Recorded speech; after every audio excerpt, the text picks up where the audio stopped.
Dan kenapa kita melihat benar salah di luar? Karena kita masih terjebak konflik di dalam diri kita sendiri. Karena kita belum selesai dengan diri sendiri, belum telanjang. Masih terlalu banyak kita bermain dengan kulit. Penyakit manusia itu ada 3. Yang pertama adalah buta mata kolbunya. Yang kedua adalah penyakit kulit. Gara-gara buta maka melihat sesuatu cuma kulitnya saja. Melihat diri cuma kulitnya saja. Melihat apapun peristiwa cuma kulitnya saja. Tidak pernah tahu hakikat di balik kulit itu.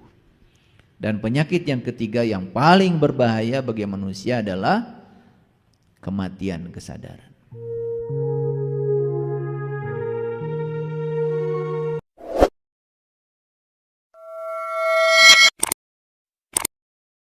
Bismillahirrahmanirrahim. Assalamualaikum warahmatullahi wabarakatuh. Salam sejahtera untuk kita semua. Om Swastiastu, Namo Buddhaya, salam kebajikan, Sampurasun. Rahayu Sagung Dumadi. Semoga seluruh makhluk hidup di semesta ini, baik yang kelihatan maupun yang tidak kelihatan, di setiap ruang dan waktu, di semua tingkatan, senantiasa hidup berbahagia. Semoga kita semua selalu dimampukan untuk menjadi sumber cinta, sumber sukacita, sumber cinta kasih, sumber kedamaian, sumber kebahagiaan bagi semua makhluk. Dan siapapun makhluknya yang bertemu dengan kita tidak pernah berkurang kebahagiaannya ketika bertemu dengan kita. Tidak usah menjadi mercusuar di atas bukit, jadi lilin kecil saja sudah cukup. Karena satu lilin kecil bisa menyalakan 1000 lilin yang masih tertidur di sampingnya. Yang paling penting, kenali cahaya ilahi dalam diri. Karena tubuh kita ini tidak gelap gulita bagi yang tahu. Tubuh kita ini seperti kota. Makanya yang disebut dengan Madinatul Al-Munawwarah itu kota yang bercahaya itu di sini sebetulnya. Jabal Nur itu di sini. Jabal Uhud itu di sini. Padang Arafah itu di sini. Madinatul Al-Munawwarah itu di sini. Dan siapa yang sudah menemukan kota di dalam dirinya, maka dia pun akan melihat semua di semesta ini kota. Dan siapa yang sudah menemukan kesucian di dalam, maka apapun yang dilihat di luar itu suci adanya. Dan siapa yang sudah menemukan kemuliaan di dalam, apapun yang di luar itu mulia adanya. Dan kenapa kita melihat benar salah di luar? Karena kita masih terjebak konflik di dalam diri kita sendiri. Karena kita belum selesai dengan diri sendiri, belum telanjang. Masih terlalu banyak kita bermain dengan kulit. Makanya di dalam Al-Quran surat Al-Imran ayat 49, penyakit manusia itu ada 3. Yang pertama adalah buta mata kolbunya. Yang kedua adalah penyakit kulit. Gara-gara buta maka melihat sesuatu cuma kulitnya saja. Melihat diri cuma kulitnya saja. Melihat apapun peristiwa cuma kulitnya saja. Tidak pernah tahu hakikat di balik kulit itu. Dan penyakit yang ketiga yang paling berbahaya bagi manusia adalah kematian kesadaran. Kalau kita punya 3-tiganya, ini udah komplikasi. Kolbunya masih buta, terjebak penyakit kulit, dan yang ketiga, mati kesadaran kita. Dan itu 3-tiganya menjadi sumber penderitaan bagi manusia. Orang yang semacam ini, miskin, susah. Kayanya pun tetap susah. Ketika miskin susahnya cuma kekurangan. Dan ketika kaya pun susah, karena melekat pada kekayaannya, takut kehilangan. Pelitnya auzubillah. Tiap hari hanya mengumpulkan yang akan ditinggalkan. Mau berbagi saja hitungannya setengah mati.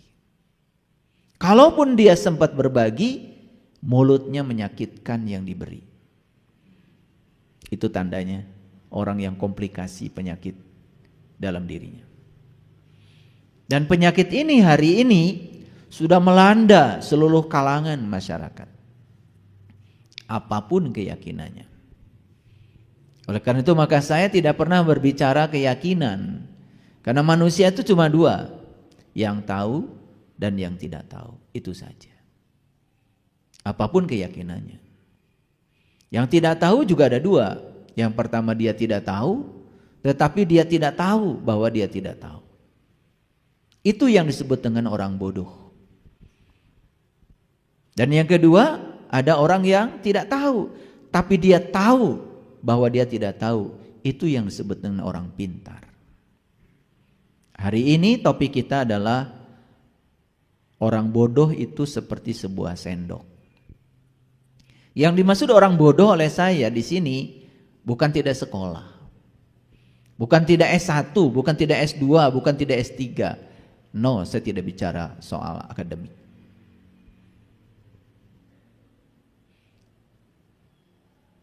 Ketika seseorang mau belajar dan terus belajar, maka sepanjang dia mau belajar, status dia adalah orang pintar. Tetapi ketika dia berhenti belajar dan merasa dia sudah pintar, saat itu dia jatuh menjadi orang bodoh.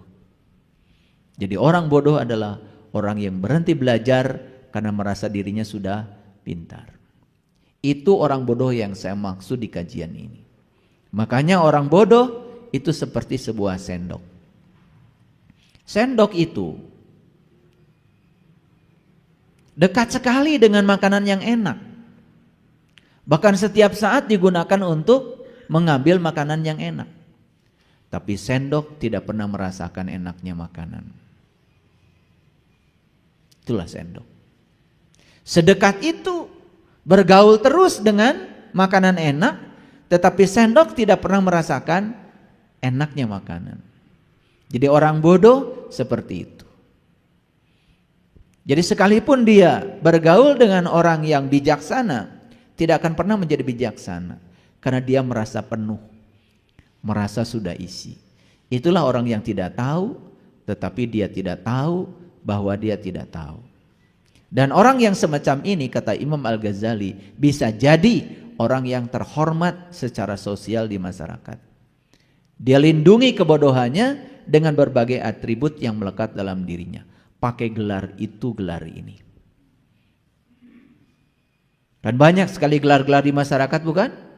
Bukan sekedar gelar akademik. Ya, bahkan gelar-gelar yang menyangkut spiritual. Ada yang disebut Pak Haji ini, Bu Hajah itu. Kan di Indonesia itu sudah menjadi gelar. Padahal sebetulnya kalau sadar, haji itu artinya pengunjung. Bahasa Arab. Hajah juga pengunjung bagi perempuan, bahasa Arab.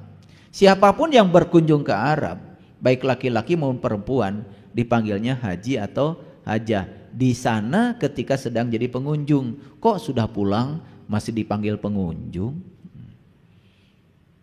Dan rasanya bangga ketika dipanggil nama itu. Hati-hati. Karena panggilan itu akan membuat kita semakin tidak tahu bahwa kita tidak tahu. Dan itu dianggap sebagai gelar kehormatan dari masyarakat. Padahal itu gelar yang diletakkan di nama kita sendiri. Jadi kalau hidupmu masih bergantung pada gelar, berarti kamu belum percaya pada dirimu sendiri. Lepaskan semua gelar-gelar itu. Lepaskan semua baju-baju sosialmu itu. Karena tidak ada artinya. Karena sesungguhnya kata Allah, inna akramakum indallahi atqakum. Sesungguhnya manusia yang paling mulia di hadapan Allah ada mereka yang bertakwa. Bukan yang menggunakan baju takwa, yang bertakwa. Apa itu takwa? Takwa itu ternyata sebuah prosedur. Dijelaskan di Quran surat Al-Baqarah ayat 63, takwa itu dimulai dengan mengambil janji, membuat komitmen. Komitmen pada siapa? Komitmen pada diri sendiri untuk berubah dan terus belajar. Begitu kita sudah mengambil janji dengan diri sendiri, baru tahap berikutnya akan diangkat oleh Allah kesadarannya. Wa id akhadna mitsaqakum wa rafa'na fawqakumut tur.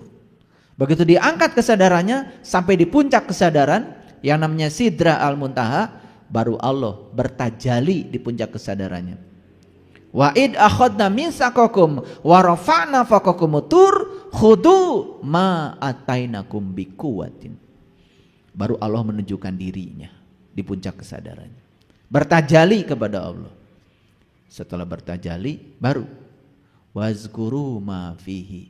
Dia bisa ingat apa yang Allah tunjukkan kepada dirinya, la'allakum tattaqun. Barulah dia jadi orang yang bertakwa.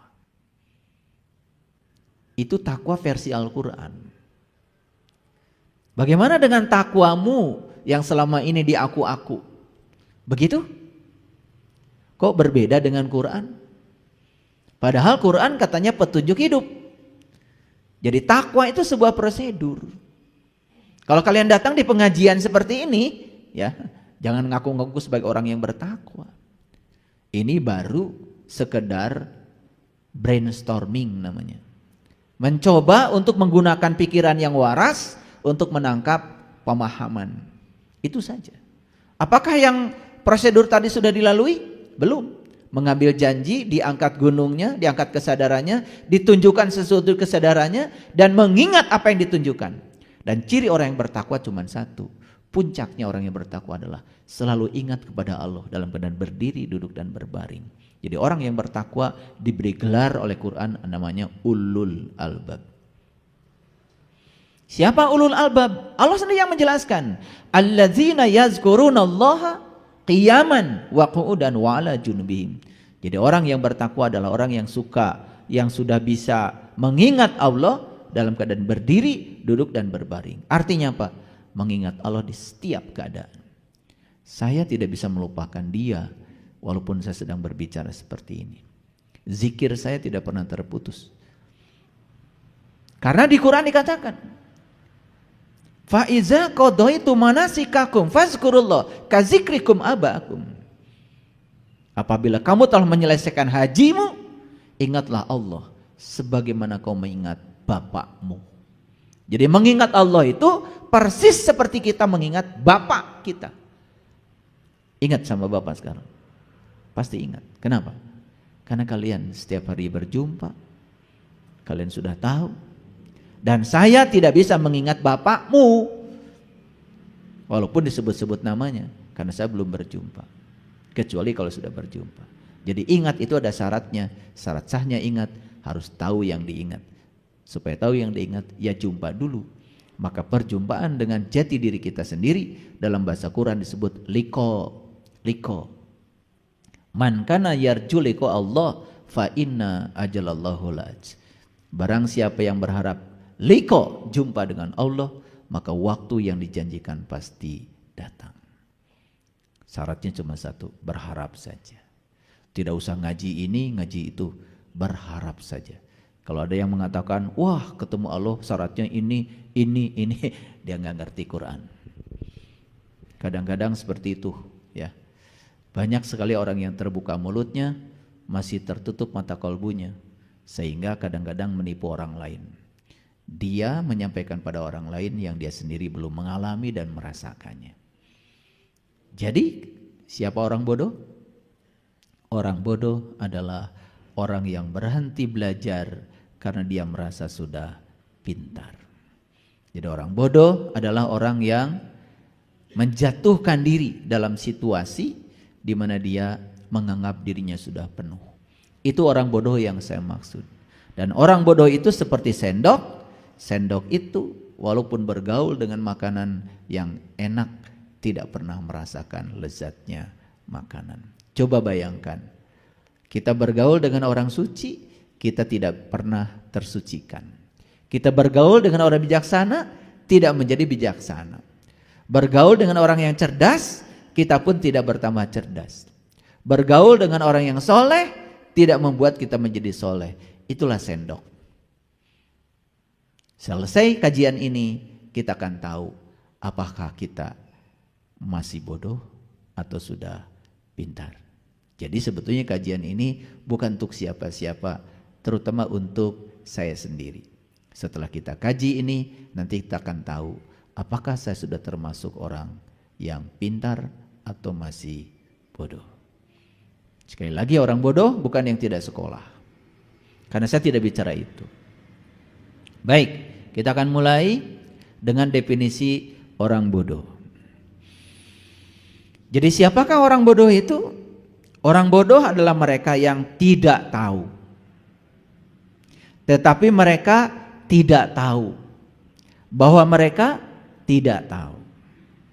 Akan tetapi mereka sok tahu dan tidak mau tahu. Kalau bicara seperti yang paling tahu. Sangat sulit diberi tahu. Ketika bertemu dengan orang yang tahu, malahan mereka berlagak seperti orang yang tahu. Akhirnya orang yang tahu tidak bisa memberitahu. Jadi orang bodoh itu adalah orang yang sulit diberitahu, karena dia sok tahu. Dia tidak tahu, tetapi dia tidak tahu bahwa dirinya tidak tahu. Makanya itulah bahayanya gelar.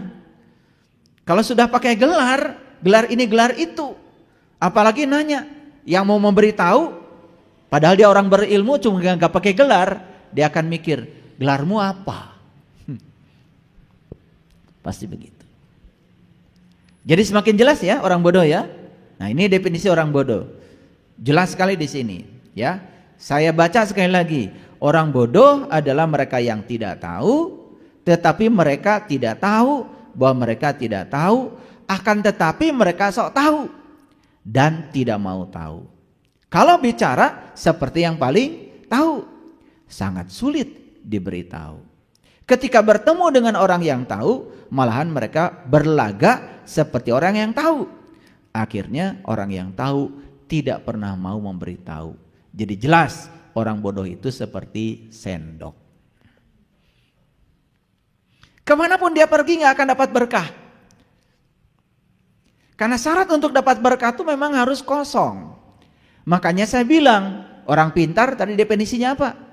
Orang yang mungkin saja dia tidak tahu. Tetapi dia tahu kalau dirinya tidak tahu, itu pintar. Makanya orang pintar cirinya tidak berhenti belajar. Banyak yang sudah berhenti belajar. Itu langsung jatuh dari orang pintar menjadi orang bodoh. Ya, amit-amit ya, jangan sampai begitu. Oke, makanya belajar itu adalah sepanjang hayat. Karena apa?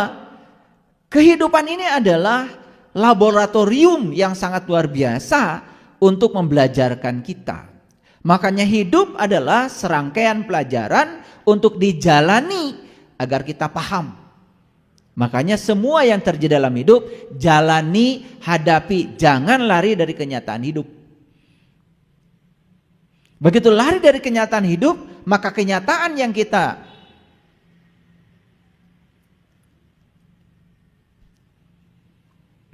hindari akan datang berulang-ulang. Percaya deh sama saya. Ya. Yang pertama saya ingin memberikan definisi orang bodoh dari versi para sufi. Yang pertama saya menyampaikan versinya Tabi'in Wahab bin Munabi. Orang bodoh itu jika berbicara akan semakin nampak bodohnya. Dan jika diam akan semakin jelas kelemahannya. Jadi orang bodoh kalau bicara semakin nampak bodohnya. Kalau dia diam juga akan semakin nampak kelemahannya. Yang ketiga, jika melakukan sesuatu, ini orang bodoh, yang dilakukan selalu saja merusak.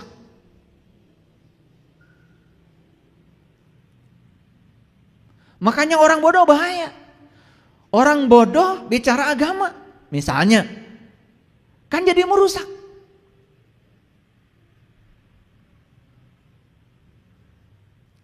Jika dititipi sesuatu, maka akan mentelantarkannya. Ilmunya tidak menolongnya, sementara ilmu dari orang lain juga tidak berguna bagi dirinya, seperti sendok. Dia punya ilmu, tidak menolongnya.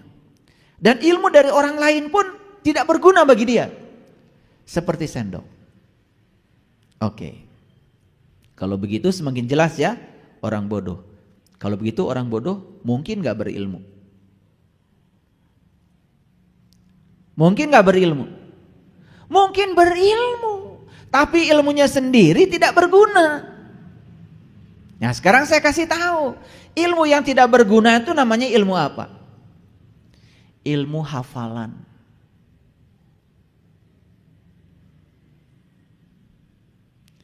Baca buku tentang bercocok tanam. Cara bercocok tanam, 1, cangkullah sedalam-dalamnya. 2, 3, 4, prosedurnya tahu, tapi dia gak pernah nyangkul, gak pernah nanam. Banyak kayak gitu. Itu orang bodoh. Jadi orang bodoh itu bisa jadi berilmu, tapi ilmunya tidak menolong. Orang bodoh tahu gak kalau Allah bersama dia? Tahu. Bahkan dia juga ngasih tahu ke orang lain.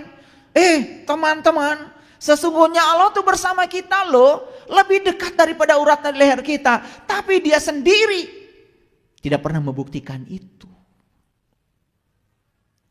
Jadi kalau ada orang ngomong ayat-ayat, tapi ayatnya itu cuma diomongkan, tapi belum nyata dalam diri, ya bodoh.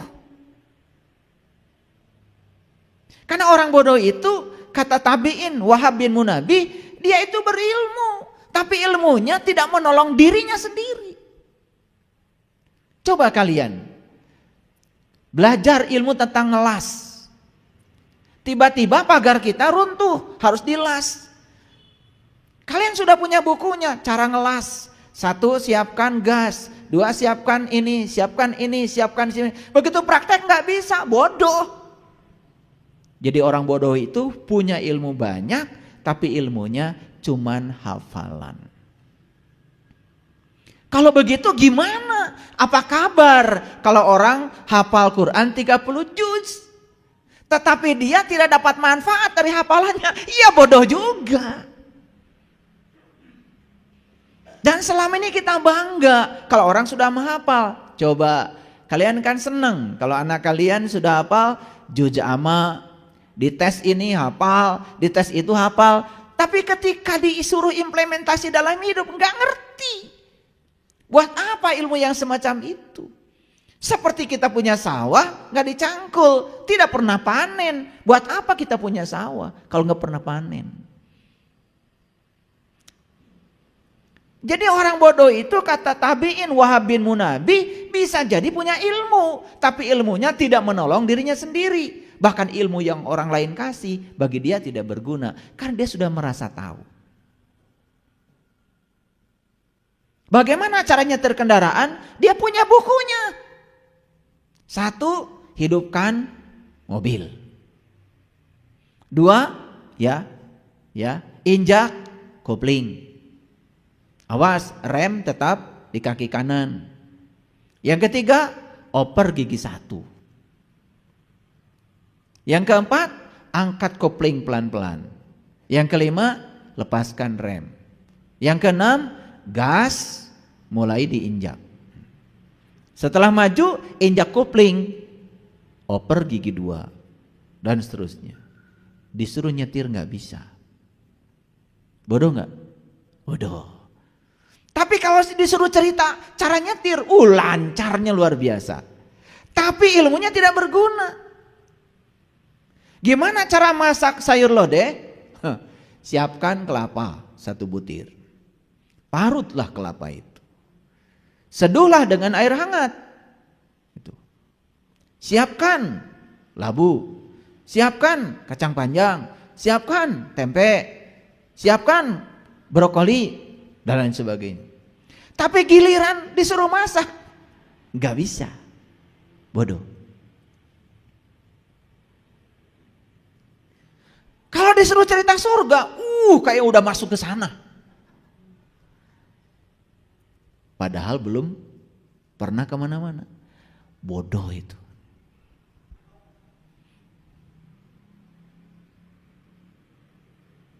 Kalau gitu saya mau tanya sama kalian, banyak gak yang kayak gitu?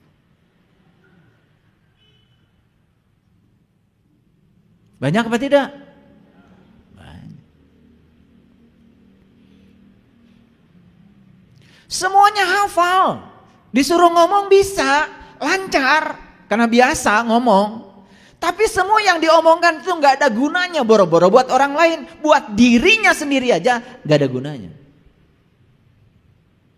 Surat Al-Baqarah hafal. Begitu ditanya apa sih Al-Baqarah, gak ngerti Al-Baqarah itu. Ngertinya Al-Baqarah sapi betina. Begitu dengar kata sapi betina, langsung pikirannya ke kandang sapi. Masa iya Quran cuma menjelaskan sapi di kandang sapi? Kenapa sapi jantan gak pernah dibahas? Kan gak ada anak sapi kalau gak ada yang jantannya. Tapi Quran surat Al-Baqarah murni cerita sapi betina. Orang bodoh tidak pernah bisa mengambil manfaat dari cerita itu. Padahal di Quran jelas, sapi betina itu cirinya tidak tua, tidak muda, pertengahan. Kuning tua warnanya. Tidak digunakan membajak, tidak digunakan mengeri tanaman, tidak boleh bercacat, tidak boleh ada belangnya. Dan sapi itu adalah sapi hakikat. Dan itu yang harus disembelih. Itu perintah yang disampaikan Musa kepada Bani Israel. Siapa Bani Israel? Bani itu orang, manusia. Isra itu berjalan, elit Tuhan. Bani Israel, manusia yang sedang berjalan menuju Tuhan. Makanya syarat untuk menuju Tuhan harus disembelih. Disembelih itu bahasa hakikat. Bukan disembelih pakai pisau. Tapi disembelih egomu. Disembelih kebodohanmu. Disembelih kegelapanmu. Hijrah dari kampung menuju kota. Minaz zulumati ilan nur. Gunakan sapi betina yang pada dirimu. Makanya kata betina selalu mengacu kepada urusan jasmani. Makanya ketika umroh, ketika haji, yang perempuan ketika sa'i itu jalan aja. Yang laki-laki lari. Karena perempuan jasmani, betina lambang dari urusan jasmani. Sedangkan laki-laki lambang dari urusan rohani. Makanya ketika sa'i laki-laki lari, perempuan jalan saja. Apa maknanya? Kalau sudah sa'i artinya urusan jasmani ya sudah biasa saja. Yang penting kalian kerja, rezeki akan datang. Urusan rohani harus lari. Diimplementasikan dalam hidup. Jadi cerdas. Tapi kalau cuma jadi hafalan, dapat apa? Kalian sudah sa'i. Yang perempuan jalan, yang laki-laki lari. Udah aja, dapat apa? Implementasi dalam hidupnya apa? Padahal ada implementasinya. Urusan jasmani, urusan dunia, jalan aja. Mau dagang, dagang aja, ada jamnya. Jam 8 buka, jam 4 tutup. Udah. Jamnya istirahat, istirahat. Jamnya anak minta ditemani untuk ngerjakan PR, bantu. Jamnya istri minta dikelonin, tidur. Jamnya istri bisa diantar ke pasar, antar. Jangan sok sibuk. Gitu aja kok hidup sederhana.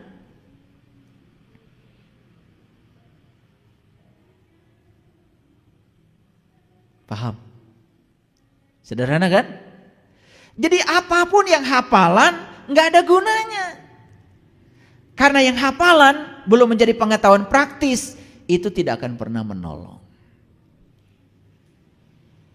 Hafal kalian la ilaha illallah. Hafal kan?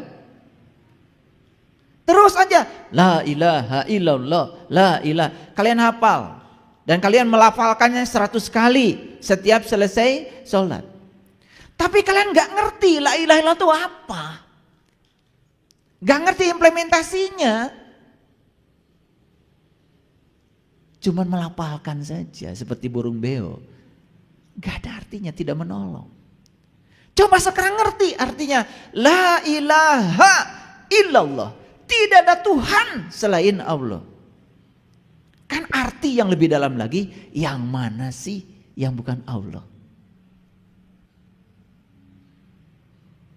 Begitu la ilaha illallah diimplementasi dalam hidup, yang mana yang bukan Allah? Allah bilang, wal awalu wal akhiru wal dohiru wal batin. Aku yang dohir, aku juga yang batin. Yang kelihatan dia, yang gak kelihatan juga dia. Semuanya adalah dia. Begitu kita melihat semuanya adalah dia, apapun yang terjadi, yang dilihat cuma dia. Bahkan lihat orang marah pun yang dilihat adalah dia. Ya Allah, aku hadir di sini. Aku izinkan orang ini marah kepadaku. Karena hakikatnya adalah engkau sedang menggunakan orang ini untuk menyempurnakan kesabaranku. Gak marah. Tapi gak ngerti kalimat la ilaha illallah. Baca terus 100 kali. Giliran kejadian tadi, marah gak? Marah. Giliran ditipu orang, sedih gak? Sedih. Giliran mendapatkan yang tidak diinginkan, emosi? Emosi. Karena dia belum bisa gunakan la ilaha illallah menjadi kenyataan hidup. Itulah bodoh. Mungkin begitu kalian lihat judul ini, wah judulnya hari ini membahas orang bodoh. Untung saja lulusan sekolah saya. Saya sudah S4 sekolahnya. Jadi tidak masuk kategori. Jangan-jangan setelah saya jelaskan semua seperti ini, loh kok itu saya? Jangan-jangan begitu, ntar belum selesai. Ciri-cirinya belum kita bahas. Ini baru cerita satu versi dari tabi'in Wahab bin Munabi. Jadi orang bodoh itu bisa jadi banyak ilmunya, tapi ilmunya cuma hafalan. Maaf ya, kalian hafal hadis kursi? Hafal ayat kursi? Wah hafal. Itu ayat yang pertama hafal, buat nakut-nakutin juri.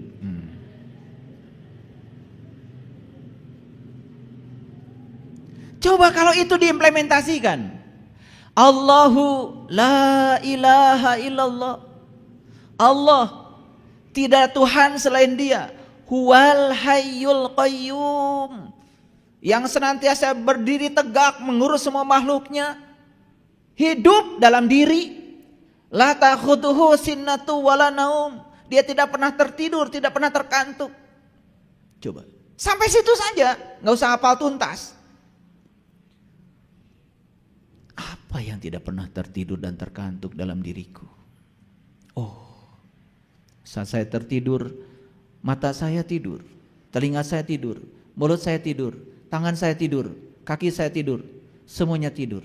Tapi satu yang tidak pernah tertidur dalam diriku adalah nafasku. Subhanallah, la ta'khudhuhu sinnatu wala naum. Yang gak pernah tidur, gak pernah ngantuk adalah nafas. Siapa nafas itu? Napas itu adalah pinjaman hidup dari dia. Daya kehidupan yang sedang dipinjamkan kepadaku. Jadi napas adalah bukti keberadaan Allah dalam diriku. Buat apa saya mencari-cari dia lagi keluar dari diriku? Sekarang dia bersamaku, mewujud sebagai nafasku. Pinjaman kehidupan dari dia untukku. Subhanallah, terima kasih ya Allah. Ternyata engkau begitu dekat bersamaku. Karena kehadiranmu aku bisa melihat. Karena kehadiranmu aku bisa mendengar. Karena ketika kita bernapas, mata jadi punya penglihatan. Ketika kita bernapas, telinga jadi punya pendengaran. Ketika kita bernapas, apapun yang kita makan, semua rasa makanan bisa dinikmati. Karena kita bernapas, tangan bisa bergerak. Karena saya bernapas, kaki bisa bergerak. Karena saya bernapas, saya bisa merasakan energi yang dahsyat mengalir dalam tubuh saya. Menyadari napas saja, sudah sampai kepada Allah. Itulah baru sampai kalimat Allahu la ilaha illa huwal hayyul qayyum la ta'khudhuhu sinnatu wala naum. Lahu ma fis samawati wal ard. Dia meliputi langit dan bumi, meliputi. Oh, berarti saya diliputi dong. Kalau dia meliputi, jelas dia bukan sosok. Semua yang diliputi adalah sosok, yang meliputi jelas bukan sosok. Apa kalau begitu Allah? Siapa yang meliputi saya? Bukankah kita diliputi ruang kosong ini? Subhanallah, ternyata ruang kosong ini adalah keberadaan dia. Kosong tapi isi, isi tapi kosong. Itu ayat kursi baru sampai segitunya coba. Tauhid kita tuh langsung naik, kesadaran kita naik. Karena kita tahu implementasinya. Lahu ma fis samawati wal ard. Man dzalladzi yashfa'u indahu illa bi'izni. Tidak ada satu peristiwa pun yang terjadi tanpa izinnya. Jadi apapun yang terjadi dalam hidupku, seizin Dia. Tugasku bukan menilai baik dan buruk terhadap setiap peristiwa, tapi membaca pesan karena ada izin Dia. Gak mungkin Dia mengizinkan itu terjadi kalau tidak ada pesannya. Di balik semua yang disebut bencana oleh kita, ada izin karena Dia sedang mengajarkan sesuatu pada kita. Apa yang terjadi? Selesai kita menolak sesuatu, semua yang terjadi kita terima apa adanya. Kita bisa menerima pasangan hidup kita apa adanya, kita bisa menerima semua orang apa adanya, dan kita bisa menerima orang baik dengan orang buruk apa adanya. Terbebas dari penilaian baik dan buruk. Coba bayangkan kalau ayat kursi, betul nggak? Jurig hilang, jurig teh maneh kene. Jurig itu adalah pikiran gelapmu. Saat kita memahami ayat kursi, pikiran gelap hilang. Betul, ayat kursi itu untuk nyingsenan jurig. Hilang jurig, kebodohan hilang. Kekerasan hilang, yang datang itu adalah kecerdasan, kelembutan, cinta kasih. Coba. Saya tanya sekarang, sudah berapa lama kalian hafal ayat kursi? Bahkan setiap pengajian itu dibaca bareng-bareng. Tapi kesadaran apa yang kalian dapat dari situ? Kalau cuma hafal, bodoh. Makanya ilmunya itu tidak menolong dirinya sendiri. Tapi coba hafal. Sekaligus juga ngerti, implementasikan. Ayat kursi bisa membuat saya semakin damai dalam hidup. Saya tidak membacanya, tidak seperti kalian. Tapi saya memahaminya dan kemudian mengimplementasikannya dalam hidup. Allahu la ilaha illa huwal hayyul qayyum la ta'khudhuhu sinatun wala naum lahu ma fis samawati wal ard. Maka kemanapun saya memalingkan wajah, tidak ada yang saya lihat kecuali Dia, karena Dia meliputi langit dan bumi. Faktanya Dia meliputi langit dan bumi. Kita diliputi oleh apa? Diliputi kekosongan ini. Makanya orang tua kita bilang ini namanya Sang Hyang Taya. Kita mengambil kehidupan dari sini dan mengembalikan kehidupan dari sini. Coba kalian sadari. Kalian bernapas sekarang? Dari mana kalian mengambil kehidupan? Dari sini bukan? Dan kemana kalian mengembalikan napas? Ke sini bukan? Dan kalian saat mati nanti cuma napas keluar gak balik lagi. Itu aja. Makanya orang mati disebut menghembuskan napas yang terakhir. Sesederhana itu mati. Kemana? Ke sini. Sini. Maka disebut hyang.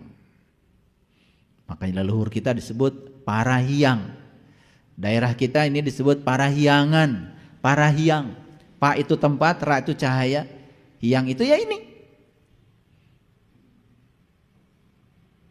Dan di balik kekosongan ini, bagi yang tahu ilmunya, tahu caranya, kita bisa melihat di sini ada pusaran-pusaran energi yang sangat dahsyat. Dari semua pusaran energi yang gampang untuk disaksikan cuma satu, nur ala nur, cahaya di atas cahaya. Kalau sudah sampai di titik itu pengalamannya, baru benar tuh tauhid. Apa yang kita lakukan selama ini? Belajar sifat 20. Wujud, kidam, bako, mukhalafatul hawadis, qiyamuhu binafsahi, wahdaniyat, kudrat, iradat, dan seterusnya. Tapi kita gak pernah ngerti. Yang pertama aja wujud, gak ngerti. Kalau gak ngerti wujud, gak ngerti kidam, gak ngerti bako, gak ngerti semuanya. Sama seperti kita hafal Asmaul Husna, Ar-Rahman, Ar-Rahim, Al-Malik, Al-Qudus, As-Salam, Al-Mu'min, Al-Muhaimin, sampai Asy-Syukur. Tapi nggak ngerti yang diberi nama. Bukankah nama itu harus melekat pada yang diberi nama, bukan? Saiful Karim bukan saya. Itu tulisan nama saya. Dan Saiful Karim menjadi tidak ada artinya kalau tidak ada barangnya. Ada barangnya, ada namanya. Makanya tidak ada artinya nama Saiful Karim kalau nggak ada barang. Dan gak ada artinya kalian mengerti Saiful Karim, tahu Saiful Karim, gak pernah tahu barangnya. Karena Saiful Karim bukan saya. Itu tulisan saya, tulisan nama saya. Saiful Karim barangnya ini. Begitu lahir ke dunia, barang ini oleh orang tua saya diberi nama Saiful Karim. Kan barang ini. Dan barang ini dulu tidak bernama. Diberi nama oleh bapak saya. Paham? Yang gitu aja kadang-kadang pusing ngaji ya. Padahal itu kan logika sederhana. Jadi mana yang penting? Nama apa barang? Barangnya dulu, nama itu baru ada artinya. Saya percaya kalian ya banyak lulusan pesantren ya, pasti udah hafal Asmaul Husna. Hafal satu maksud saya. Ar-Rahman aja sama Ar-Rahim ya. Gak nambah-nambah dari dulu. Padahal satu hari baca ngapalin satu asmanya Allah itu 99 hari. Cuman waktu 3 bulan lebih sedikit itu sudah hafal 99 asma Allah. Tapi hafal asmanya Allah tidak menolong kalau tidak tahu yang diberi nama. Makanya Asmaul Husna itu 100 sebetulnya. Temukan yang ke 100. Kalau sudah ketemu yang ke 100, yang 99 jadi ada artinya. Paham maksud saya?